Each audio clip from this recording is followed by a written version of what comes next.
সুখের সংবাদে ইসলামী দলের ভেতরে 6টা বড় বড় দল অলরেডি তারা এক হওয়ার ঘোষণা কালকে দিয়ে দিয়েছে। তারা সবাই বলছে দেশে এবার ইসলামের বাক্স হবে একটা, যে যে দল করেন। এই যে লক্ষ্মীপুরে কমলনগর ওখানে যে থানা আছে, ওখানে চরমনায় পীর সাহেবের একজন মুরিদ, ওনাকে ঘোষণা দিয়েছে। উনি আজকে দেখলাম মাইকে ঘোষণা দিচ্ছে, আমার দল যদি আমাকে বলে হ্যাঁ দলীয় প্রতীক পাওয়া গেছে দাঁড়াবো, যদি বলে না এখানে জামাত ইসলামের কাউকে দেওয়া হয়েছে, দল মতার দেখা দেখে নিয়ে ইসলামের বাক্স হবে একটা, সবাই মিলে ভোট দেবো জামাত ইসলামকে।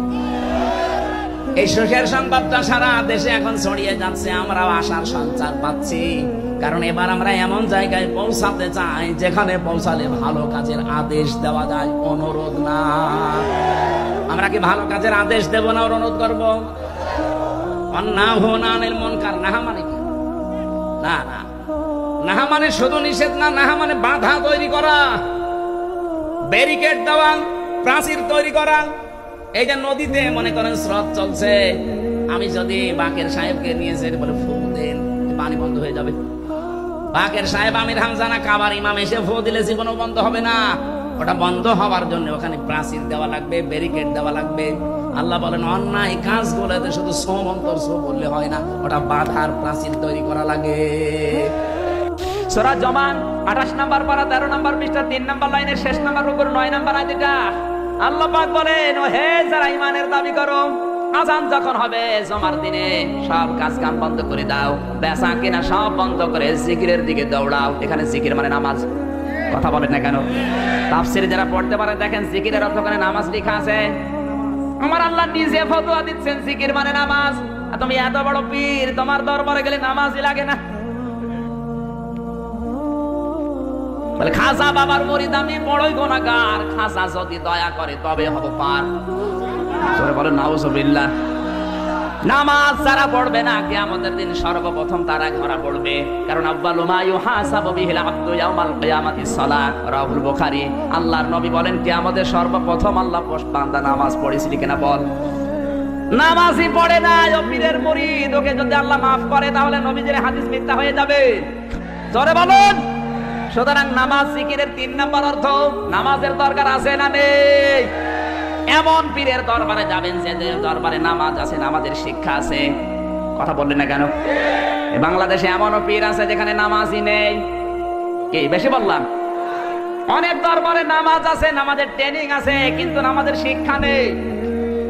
তিরমিজি শরীফের হাদিস, আল্লাহর নবী বলেন নামাজ পড়লেই কবুল হবে তা না, নামাজ পড়লে কমপক্ষে 4টি শিক্ষা নামাজে পাওয়া যাবে। কয়টা? আরো জোরে বলেন। 4টি শিক্ষা যাদের নামাজে পাওয়া যায়, ওই মানুষগুলোর নামাজ আমার আল্লাহর দরবারে কবুল হয়ে যায়। 1 নম্বরে নামাজ যেই ব্যক্তি পড়বে নামাজে খুশু পাওয়া যাবে। আল্লামা সাইদি উনি আমার শেষের দিকে 10টা মিনিট উপদেশ দিয়েছিলেন, হামজা আমার হয়তো জীবনে বের হওয়া যাবে কিনা জানি না, তবে যদি বাইরে যেতে পারো, আমার 2টা কথা বেশ ভালো মনে আছে। চট্টগ্রাম আর খুলনা, এই 2টা জায়গার নাম তিনি বলেছিলেন।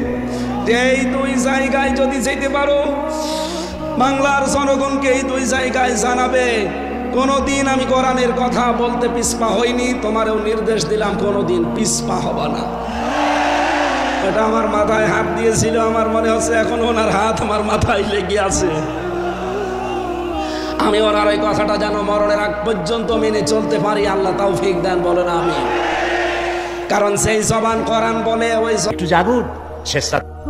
আজ আমরা মানুষের কাছে আমরা শুনি মানুষেরা ভিক্ষা চায়, লা ইলাহা ইল্লাল্লাহ 1 মুঠ চাউল দেন, লা ইলাহা ইল্লাল্লাহ 10 খান পাই দেন। এই হচ্ছে কালেমার জিকির। আবার কেউ জিকির করতেছে লা ইলাহা আস্তে, ইল্লাল্লাহ জোরে, এমন জোরে কলব সাফ করে, কলব তাতে থাকলেও পারে গেলেও পারে। এই কালেমার জার এর আঘাত পয়গম্বররা মেরেছেন।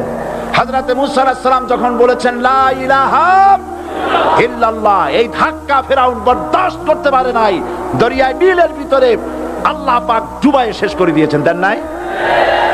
কত টাকা দিয়ে ফ্ল্যাট কিনলাম, বাড়ি বানালাম, ইতালি থেকে টাইলস এনে গোসলখানাটা তৈরি করলাম, আমার জীবনের শেষ গোসলটা কি ওই গোসলখানায় হবে? চিল্লায় বলেন। এজন্য আসল ঘর হচ্ছে কবরের ঘর।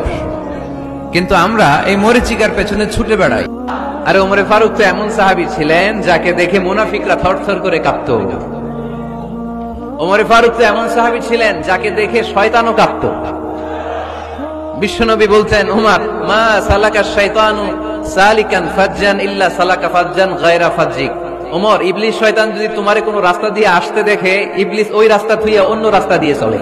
হালিমাতুস সাদিয়ার বাড়িতে যখন বিশ্বনবী থাকতেন, হালিমাতুস সাদিয়া 5 বছর এই কুরাইশি মুহাম্মদ ছেলেটাকে লালন পালন করেছে। হালিমাতুস সাদিয়া বললে, এই 5 বছরের ব্যবধানে কোনোদিন কুরাইশি মুহাম্মদরে কাঁদতে দেখি নাই। ক্ষুধা পেলেও ছেলেটা কাঁদতো না, ব্যথা পেলেও কাঁদতো না, শুধু লজ্জাস্থানের জায়গা থেকে কাপড়টা সরে গেলে শিশু মুহাম্মদ চিৎকার দিয়ে উঠত। আল্লাহ বলেন, ওয়া ইজ্জতি ওয়া জালালি ওয়া ইরতিফাই মাকানি, আমার ইজ্জতের কসম, আমার জালালিয়াতের কসম, আমার ক্ষমতা, আমার দাপটের কসম, লা আগফিরান্না লাহুম মা দামু ইস্তাগফিরুনি, আমি আমার বান্দাদেরকে ততক্ষণ পর্যন্ত ক্ষমা করতে থাকবো যতক্ষণ পর্যন্ত তারা ইস্তেগফার করবে। আজীবন পাপ করে, অন্যায় করে একবার চোখের পানি ছেড়ে আমার কাছে ক্ষমা চাইবে, আমি সব গুনাহ মাফ করে দেব। আর আল্লাহ পাকের অসংখ্য নিদর্শনের মধ্যে একটি নিদর্শন যে তিনি তোমাদের থেকে তোমাদের জোড়া সৃষ্টি করেছেন, তোমাদের স্ত্রী বানাইছেন। কেন? লিতাসকুনু ইলাইহা, যাতে করে তুমি তার কাছ থেকে তোমার মনের প্রশান্তি, সেও এবং তুমিও উভয়ের কাছে মনের প্রশান্তি খুঁজে পাও। ওয়া জাআলা বাইনাকুম মাওয়াদ্দা, আর আল্লাহ পাক তোমাদের মধ্যে সৃষ্টি করেছেন ভালোবাসা। ওয়া রাহমা, আর পরবর্তী সময় সৃষ্টি করেছেন দয়া এবং করুণা। লিতাসকুনু ইলাইহা বলতে বোঝানো হয়েছে যে এই ব্যবস্থা আপনি আপনি হয়নি, এটি একটি উদ্দেশ্যকে লক্ষ্য করে হয়েছে। একে অপরের নিকটে যেন শান্তি পায়, প্রশান্তি পায়, একজন আরেকজনের কাছে পূর্ণ মাত্রায় তাই মিলিত হওয়ার জন্য নির্জন পরিবেশের আশ্রয় নেয়। আর এভাবে করি আল্লাহ পাক মানব বংশের এই ধারাকে অব্যাহত রেখেছেন। সুবহানাল্লাহ। আর আমি তোমাদের জন্য ঘুমকে করেছি শান্তির বাহন।